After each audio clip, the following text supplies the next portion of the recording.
Hello, Faith Community. I just wanted to take a minute to talk to you about what you can be doing during this moment of crisis in our nation.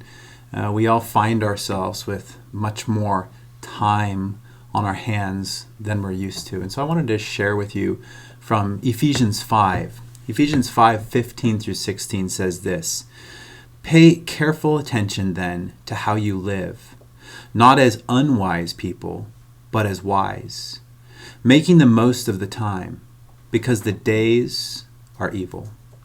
The question I want to answer for you today is, how do we do that? How do we make the most of our time? You find yourself perhaps with more time at home than you're used to, more time away from work than you're used to. And the problem is that's more time to worry.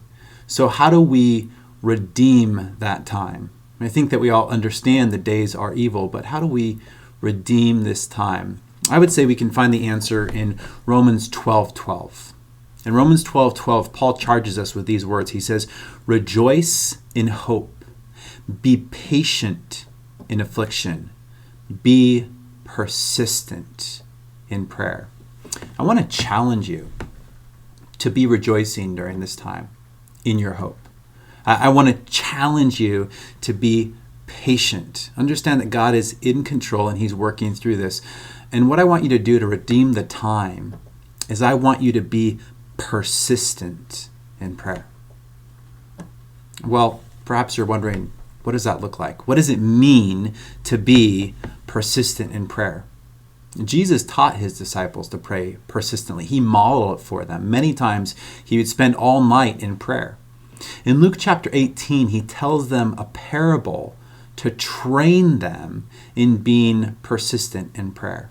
In Luke 18:1, it says this: "Now He told them a parable on the need for them to pray always and not give up. The parable goes like this: There was a judge in a certain town who did not fear God or respect people. And a widow in that town kept coming to him, saying, 'Give me justice against my adversary.'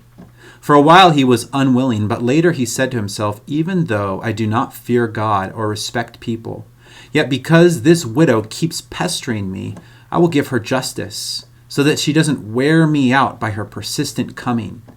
Then the Lord said, 'Listen to what the unjust judge says. Will not God grant justice to His elect who cry out to Him day and night? Will He delay helping them? I tell you that He will swiftly grant them justice. Nevertheless, when the Son of Man comes, will He find faith on the earth?'" Jesus makes an argument with this story from the lesser to the greater.